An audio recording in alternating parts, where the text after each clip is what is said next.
When we look at why Nigeria's economic growth has been much slower than desired, we should really be examining the real sector constraints that the nation faces.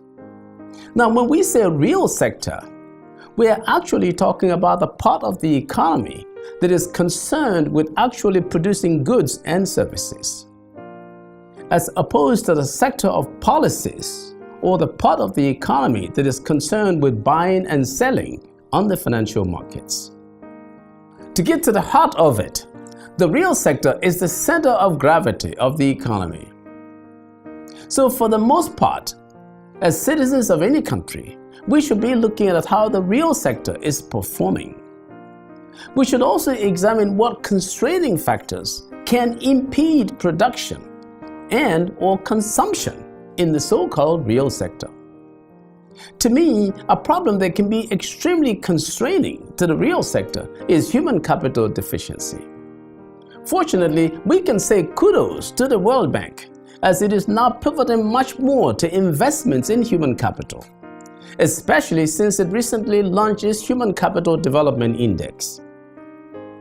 I have been saying for years now that a combination of lack of economic freedom with property rights and human capital deficiency constitute the primary drag on economic growth and development in Africa. What I mean is that without skills and well-defined property rights, production and consumption will not be well optimized. Join me, let's all be champions to design effective human capital development strategies to help make Africa work.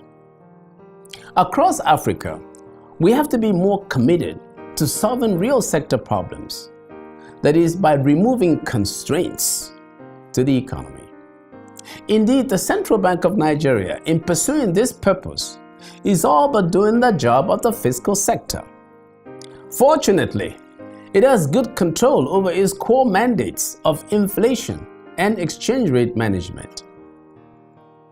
Even so, let it not overstretch itself in too much development financing, even though it may be needed to some extent, being that Nigeria is a developing country.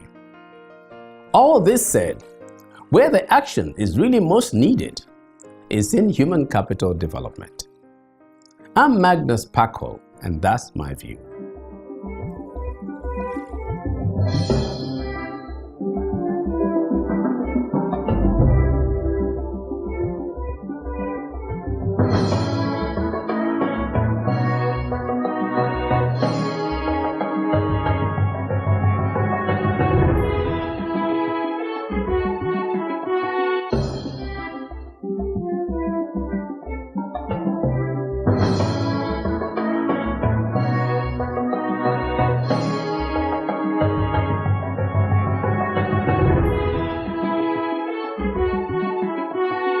Magnus,